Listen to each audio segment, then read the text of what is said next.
హాస్యపద సందేశాత్మక వ్యభిచార నిర్మూలన సాంఘిక పద్య నాటకం చింతామణి. రచన మహాకవి కాళకూరి నారాయణరావు గారు.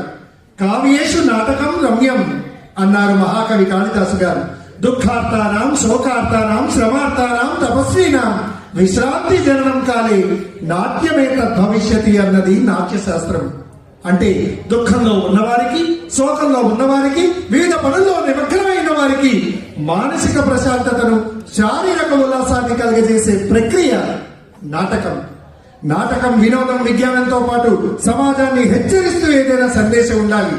అప్పుడే నాటకం చిరకాలం జీవిస్తుంది. In other words, drama is an education, entertainment, and it is to be played to eradicate the evil from the society. Then only the drama will survive everlastingly.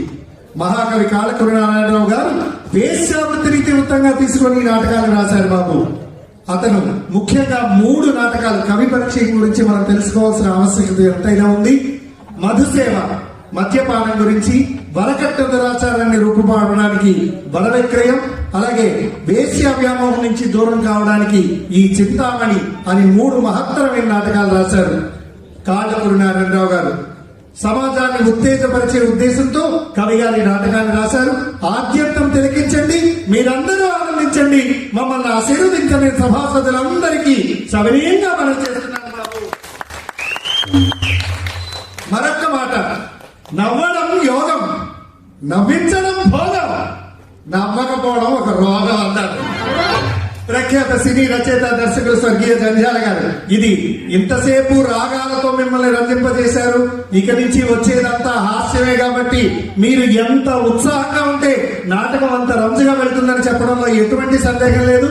ఎందుకంటే ఈ నాటకాన్ని రేసుకురంలా పరిగెత్తించడానికి మహానుభావులు ముంతా లక్ష్మణ గారు అటు, త్రినాథ్ గారు ఇటు, అటుపక్క ఆయన, మొత్తం అందరూ సంసిద్ధంగా ఉన్నారు. కాబట్టి మీరందరూ ఒక్కసారి ఉత్సాహంగా గట్టిగా చప్పట్లు కొడితే అది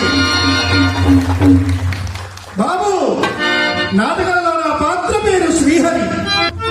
ఊర్లో ధనవంతుల దగ్గర డబ్బంతా దోచుకోవడమే నా పని.